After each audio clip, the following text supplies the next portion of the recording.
Hare Krishna, dear devotees, welcome back once again to our ongoing series on the glories of our most beloved Sri Vrindavan Dham. Namo Om Vishnupadaya Krishna Pishtaya Bhutale Srimati Bhaktivedanta Swaminiti Namane Namaste Saraswati Deve Gauravani Pacharine Nivishesha Shunyavadi Pastacha Deshatarine. All glories to Srila Prabhupada. So, we are continuing with our mini-series on Stimulation for Ecstatic Love, and this will be part 11. We have been discussing different items and articles that are part of Krishna's Vrindavan pastimes, which invoke love for Radha and Krishna. Last week we discussed in some detail the role of flowers, and today we'll continue with that same theme. Flowers have always played an integral role in Vedic culture. For example, there's the ceremony of Pushpanjali. Pushpanjali is made up of two words, Pushpa meaning flowers, and Anjali, which means an offering made with folded hands or hands cupped like this to show respect to a distinguished personality, like the Supreme Lord or the spiritual master or a saintly person. Actually, I was reading that in ancient times, wealthy persons would offer not flowers, but palmfuls of jewels in such ceremonies. It was called Patanjali. But in this age, that's obviously not possible, so we offer nice flowers. And that's appropriate. We mentioned last week that Srila Prabhupada once said that flowers are the only opulence left in Kali Yuga. And the Vedas say that first and foremost amongst deserving personalities to offer such worship and gratitude to is the Supreme Lord, Sri Krishna. Somebody might ask, why should we be so grateful to the Supreme Lord? Our answer, amongst many, is because He's providing us with the basic necessities of life. Like the earth we walk on, the air we breathe, the water we drink. So often we take these things for granted. But our Shastras say that such things are not accidents of material nature. Rather, they're gifts from the Lord, given to us so that we can perfectly execute the real mission of life, which, as we know, is self-realization, culminating in love for the divine couple. And we can express our gratitude for such amazing gifts by offering something so simple as a flower. But more important, or maybe it's better to say what's most important, is the attitude in which we offer that flower. In other words, it's the devotion, the love, the bhakti in which we offer the flower. And Krishna himself mentions this in Bhagavad Gita. Famous verse, 9:26. Patram pushpam phalam toyam yo me bhakta prayachati. If one offers to me with devotion a leaf, a flower, a fruit, or even water, I will accept them. It's incredible, actually, that although He provides so much, we need only offer back a simple flower or, in some cases, a handful of water. Just like here in India, when people worship the sacred Ganges River, they simply offer a palmful of water back to the Ganges. Mother Ganges accepts. Or those who worship Surya Bhagavan, the sun, they simply offer him a candle, and he accepts, if there's devotion there. And again, it's more the consciousness in which we offer the item than the item itself. In other words, a big offering made without devotion doesn't match a small offering made with love. And I was thinking there's a very nice example in the Ramayana. We've all heard how Lord Ramachandra was trying to build a bridge from India over to Lanka in order to rescue his dear wife, the goddess of fortune, Sita Devi, who had been kidnapped by the evil Asura, Ravana. Now Lord Ram had an army of powerful monkeys and bears who were actually throwing huge boulders into the ocean to make the bridge.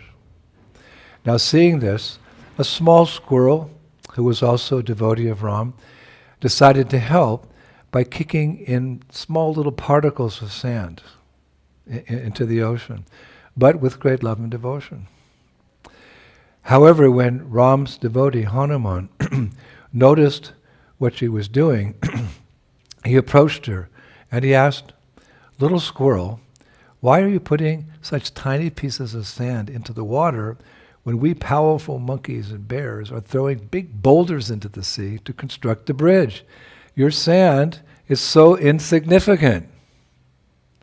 But just at that moment, Lord Rama appeared, and he told his very dear devotee Hanuman that he actually appreciated the squirrel's service as much as he did all the monkeys and bears' service, because she was doing it with bhakti, with devotion. That's what counts. So then it's really amazing. Lord Ram patted that little squirrel's back like this with his fingers, his 3 fingers. He patted her on the back like this, praising her effort. And it said that's why we see here in India, all the squirrels, they have 3 white lines going over their back like this. It's the blessing of Lord Ram on the little squirrel who had shown her love for Ram by her tiny efforts, imbued with prema. It's all about love. So similarly, in our lives, we may perform services to the Lord, some big and some small, like offering flowers to the Lord, but we must do it with as much devotion as we can muster. Then it's accepted. Now, I was reading that the many varieties of flowers that grow in Vrindavan appear on all sorts of bushes and trees. Last week we spoke extensively about the Kadamba tree, which has an especially fragrant flower that Radha and Krishna enjoy very much. Now, when we speak about these kalpavriksha trees, these flowering trees, we understand that actually they're all eternally liberated souls who have a very unique rasa with Krishna. And what is that? A rasa of neutrality.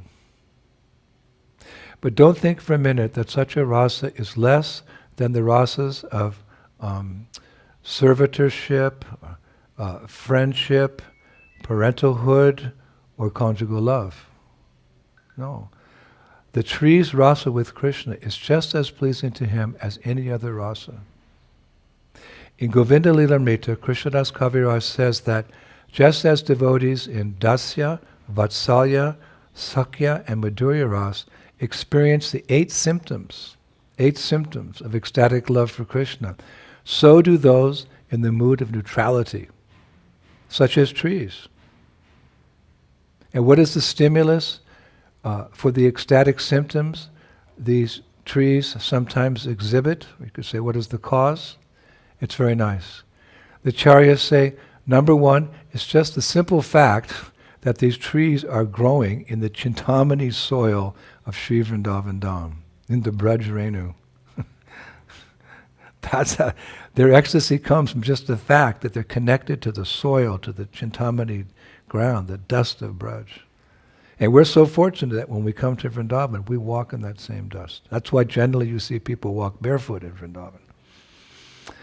Now that fact alone, that they're growing in the Chintamani Dham, causes ecstatic feelings to manifest within these trees' hearts.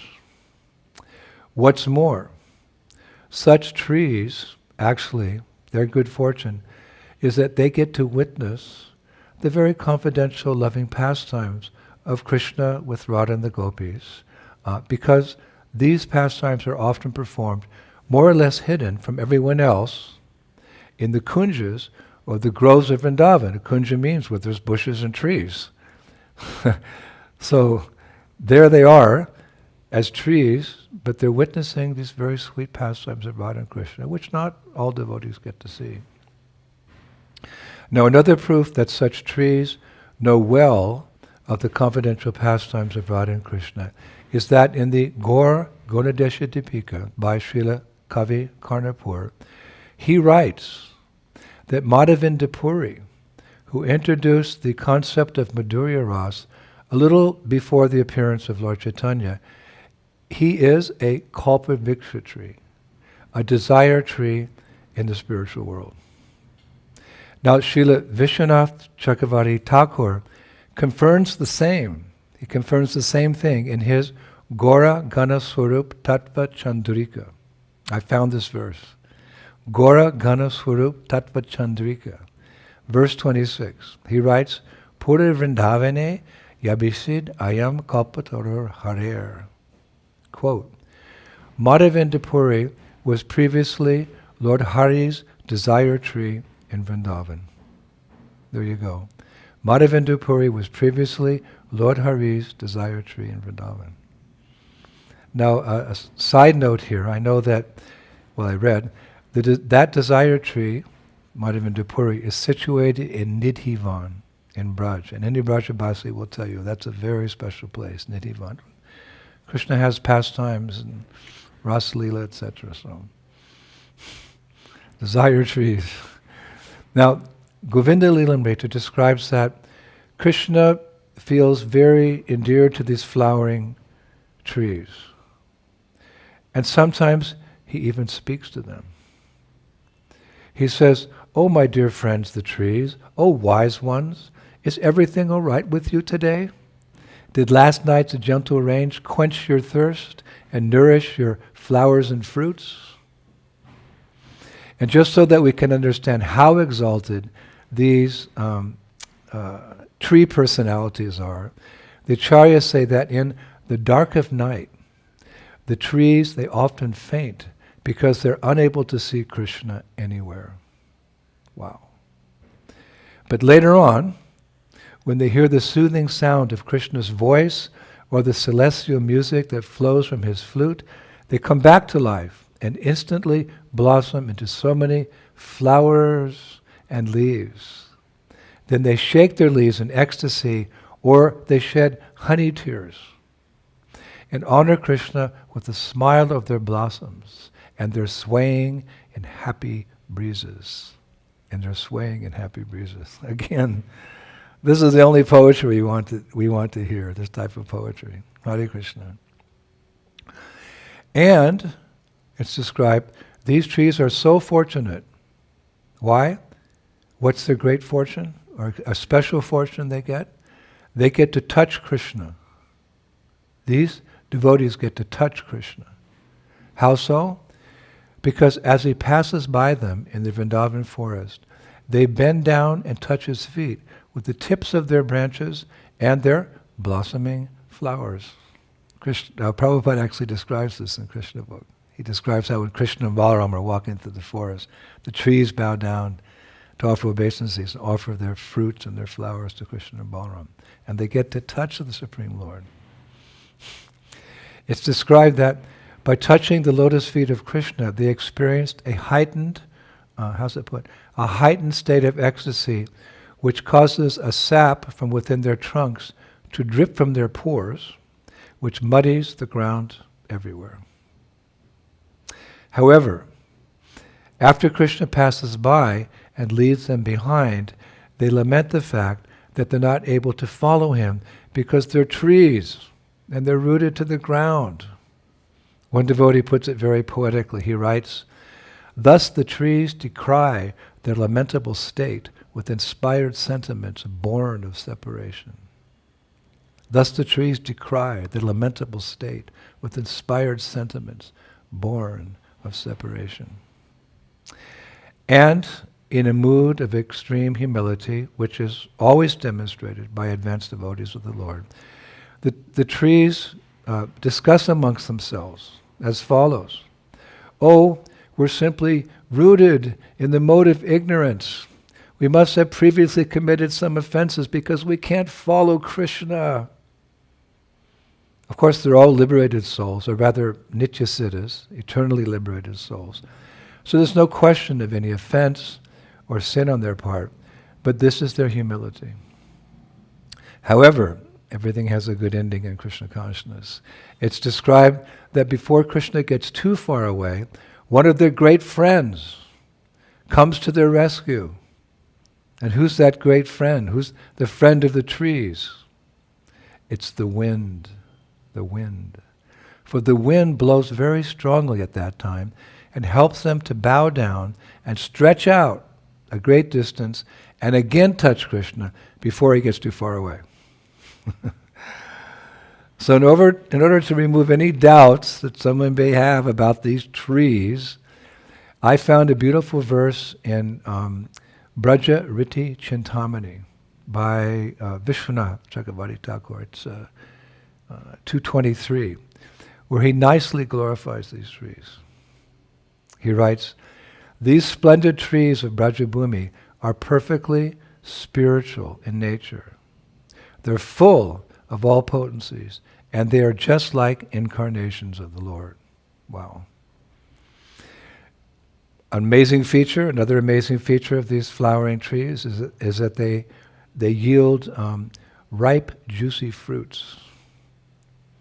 It's also said the wives of these trees appear as vines wrapped around the trees and moisten the ground with their joyful tears of honey, and they perfume the air with pollen as they embrace their husbands, the trees. That these vines are the wives of the trees is actually confirmed by Srila Prabodhananda Saraswati in his Vrindavan Mahimamrita. I found this in Sataka 2, text 11. He writes, "With their soft flower petal hands, Shri Radha and Krishna carefully watered the trees and vines from the time of their first sprouting. They nourished them and made them grow, and at the proper time married each vine, or every vine, to an appropriate tree. And when they saw new flowers beginning to blossom, they became delighted and spoke many playful, joking words. Let us bow down and offer obeisances to these trees and their wives, the vines, in the Vrindavan forest." Hare Krishna. Srila Prabodhananda Saraswati also describes other kinds of flowering trees in Vrindavan, like really special.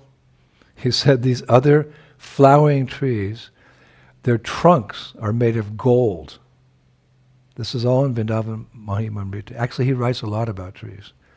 He writes their branches are made of blue opals. Their twigs are made of sapphires, and their leaves are made of emeralds and rubies, and their flowers are all crystals. And when these trees produce fruits, their fruits are all valuable gems. All glories to the flowering trees of Braj. Now the ultimate proof that these flowering trees are super, super special in their rasa of neutrality is Krishna's own praise of them. In Srimad Bhagavatam 10, 22:31, we hear how Krishna once famously said to his cowherd friends, "O Stoka Krishna and Amsa, O Sridam, Subal, Arjun, O Vishal, Vishab, Devaprastha, and Rutapa, just see these greatly fortunate trees whose lives are completely dedicated to the benefit of others. Even while tolerating the wind, rain, heat, and snow, they protect us from these elements." He's specifically talking about Vrindavan trees, but trees on this earth also, they render nice service to mankind. And then in Srimad Bhagavatam 10, 22-33, Krishna says, just see how they are maintaining every living entity. Their birth is successful. The behavior is just like that of great personalities. For anyone who asks anything from a tree never goes away disappointed. And that's especially true with kalpavriksha trees. Because anything that you need in the seva, the service of Krishna, a kalpavriksha tree will provide. Not just fruits or flowers, but if you need utensils for cooking, the kalpavriksha tree can give. If you need a gift for Radha and Krishna, it will give. If you need vegetables, it will give. This is kalpaviksha. They're to serve, like all devotees. Now, in his song, Vibhavari Shesha, from his work Kalyana Kalpaturu, Srila Bhaktivinoda Thakur, he glorifies the Kadamba tree and its flowers in verse 6. Many devotees know that song. In verse 6, Yashoda Nandana Kamsa Nishudana Nikunja Rasa Vilasi Kadamba Kanana Rasa Parayana Vrinda Vipina Nibhashi. Now Srila Prabhupada has given a very beautiful translation and commentary of that particular verse from that song. Simultaneously he translates it and he gives a commentary. It's very nice. He writes, Yashoda Nandana Kamsa Nishudana. He is very much celebrated as the son of Mother Yashoda. He's the killer of Kamsa, and Nikunja Rasa Vilasi. He used to dance rasa dance in the Nikunja. Vamsi Vata Nikunja Kadamba Kanana Rasa Parayana. There are many Kadamba trees. Kadamba is a kind of flower that is especially grown in Vrindavan. Very fragrant and beautiful. Prabhupada says, or writes, solid flower, round. So Kadamba Kanana, he used to enjoy the rasa dance underneath the tree of this Kadamba. Hare Krishna, Srila Prabhupada. Now, for some leelas, or a leela, there's a very nice pastime by one of my favorite poets, Lalita Kishore, whom we often quote. As we've mentioned before, he was a contemporary poet of Srila Narottam Das Thakur. He was from the village of Uchgaon, near Varshana, Lalita's village, and he was initiated in the line of Sri Gadadhar Pandit of Panchatattva. One time we mentioned his beautiful poetry, still sung today in both Radharaman Temple in Braj and Radha Govindaji's temple in Jaipur. Now, one of his poems, it's entitled in Braj Bhasa, Yug Yug Raj Karo. Yug Yug Raj Karo. The translation is, may you rule age after age. He writes about a beautiful pastime where how can I put it? A flowering Kadamba tree takes center stage. Da, da, da. A flowering Kadamba tree takes center stage.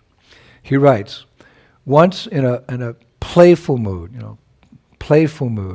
Krishna and his cowherd friends, they played a game where Krishna became the king of Braja, and he assigned Madhu Mangal to become his chief minister.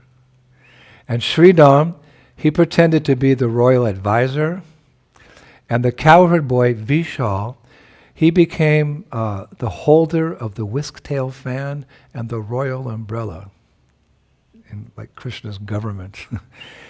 In their game, Madhu Mangal brought Shtoka Krishna, one of the cowherd boys, in front of Krishna and said, my dear Lord, this farmer stole the cows of Subal and painted them like his own cows. So Krishna, he's like the king now, he said, then arrest him and give all the cows back to Subal.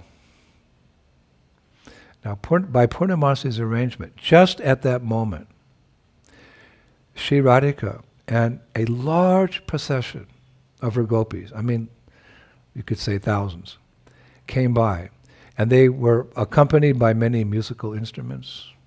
And the gopis, all these gopis, were singing very loudly, Radharani ki jai ho, Radharani ki jai ho, Radharani ki jai ho.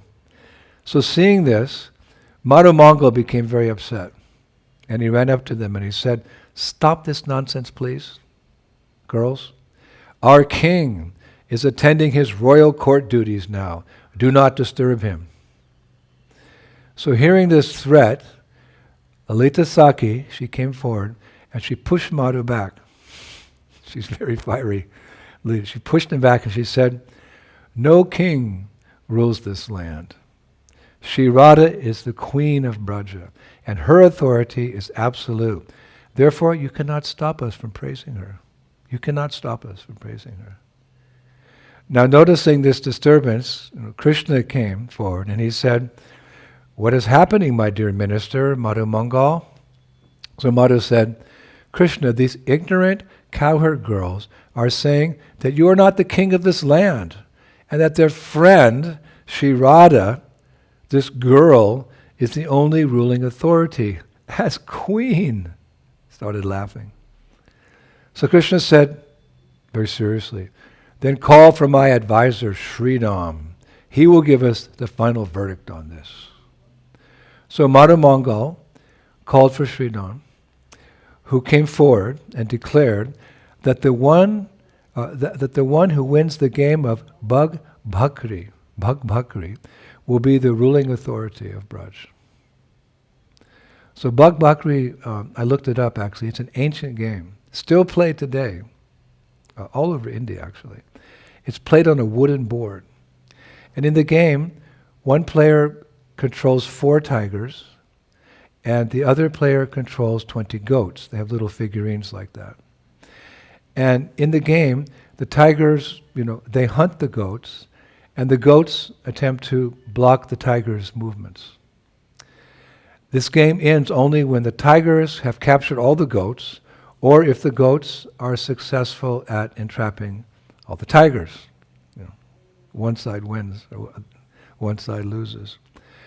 So as they started preparing the game, Radha and Krishna and all the gopis and cowherd boys, they sat under the shadow of a beautifully flowering Kadamba tree, where many flowers had actually fallen, and the girls, they made a very comfortable asana for the divine couple. Our poet describes the asana as soft as a moving rain cloud. Just in your mind's eye, there's this cushion of Kadamba flowers, and it's as soft as a moving rain cloud. So then Sridham, he placed the playboard on a wooden table, and at that point Madhu Mangal said, "Oh, you poor gopis, don't you see there's only one tiger, which is Krishna, and all the goats are you, poor girls, who are fighting uselessly to trap our undefeated King Krishna." So then Lalita became fiery again. She retorted, "Don't you know, Madhu, that in this area of Braj Mandala, tigers hide in caves in fear of foxes like me." Tigers hide in caves in fear of foxes like me. So Madhu kind of backed off. So at that point, the game began in earnest, as Lalita, representing the side of Sri Radhika and the gopis, used all kinds of tricks to defeat Krishna, who was playing on the other side. However, Sridham, who was very expert at the game, he came in and he quickly defeated all of Lalita's tricks with his own tricks. So like this, to make a long story short, for some time the game went back and forth, but eventually it became obvious that the cowherd boys were winning. The boys were winning. And finally, the poet says, when Sri Radha's hands started hurting from moving the goat figurines around so much, she conceded defeat.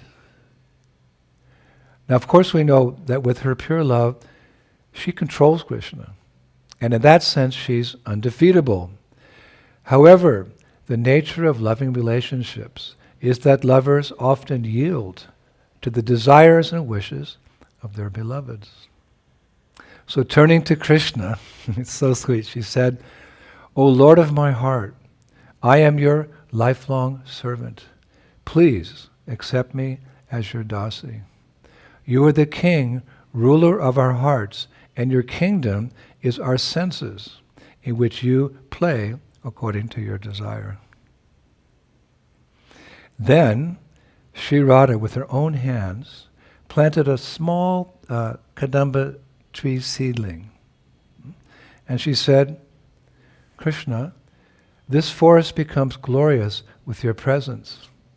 As it is the duty of a servant to hold an umbrella over the master or king's head, may this blooming, blossoming Kadamba tree represent me and cover you like the umbrella of my life and soul. And concluding, she said, Yug Yug Raja Karo, Yug Yug Raja Karo, may you rule age after age, or yuga after yuga, this forest of Vrindavan. Then she poured water from the Jamuna River with a golden pot over that little seedling, and suddenly, magically, mystically, that plant became a large, blossoming Kadamba tree. Just full. So at that point, the Gopas and the Gopis, they placed the divine couple under that tree, and from the Kadamba flowers that were like everywhere, falling from the tree, they made them royal crowns, the divine couple. Now at that point, the Gopis, all the Gopis, there's thousands, they called out to the divine couple, Yug Yug Raja Karo, may you rule age after age.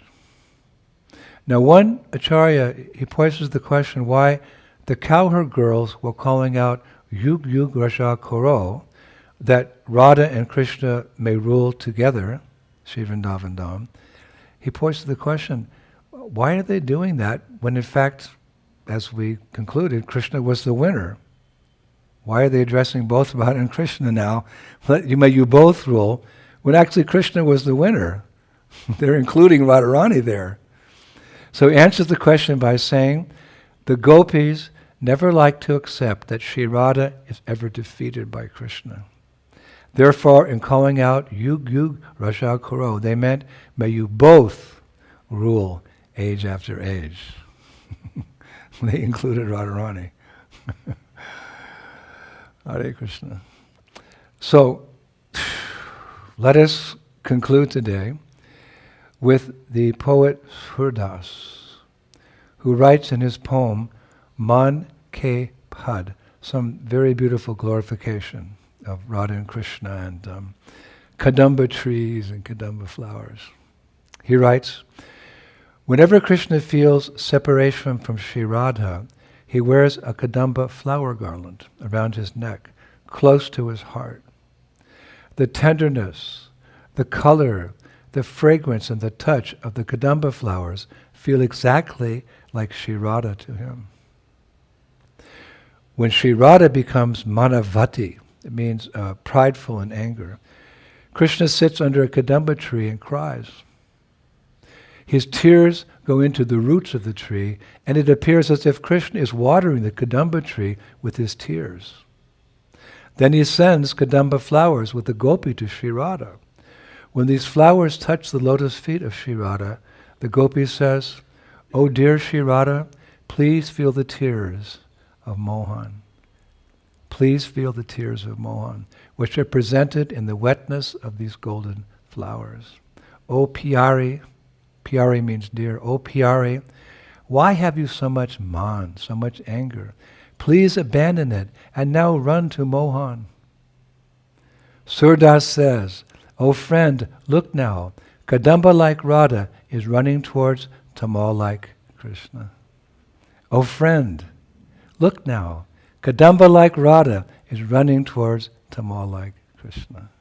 Shri Brajabhumi, Shri Vrindavan Dham ki, Srila Prabhupada ki, Hari Hari Bol. Thank you so much. We'll do our best to come up with more nectarian pastimes of Radha and Krishna and flowers of Vrindavan as a stimulus for awakening right now deep within our heart that love for the divine couple, but it's there. And by constantly Shravanam Kirtanam, hearing and chanting about Krishna, Krishna Smaranam will come, and constant remembrance of Krishna, because he's all attractive, will awaken that love within our heart to the upteenth degree, and one day we can join Srila Prabhupada in the spiritual world. Thank you. We'll be back in 1 week. Shri Shri Gauranitai ki, Shri Shri Krishna Balaram ki, Shri Shri Radharama Sundar ki, Vrindavaneshwari Shrimati Radharani ki, Mayapur Dham ki, Shri Shri Gauranitai ki, Shri Krishna Sankirtan Yagya ki, Shri Prabhupada ki, Dai Govinandi. Jai Jai Sri Sri Radhe, Sharm Jai Shri Vrindavan.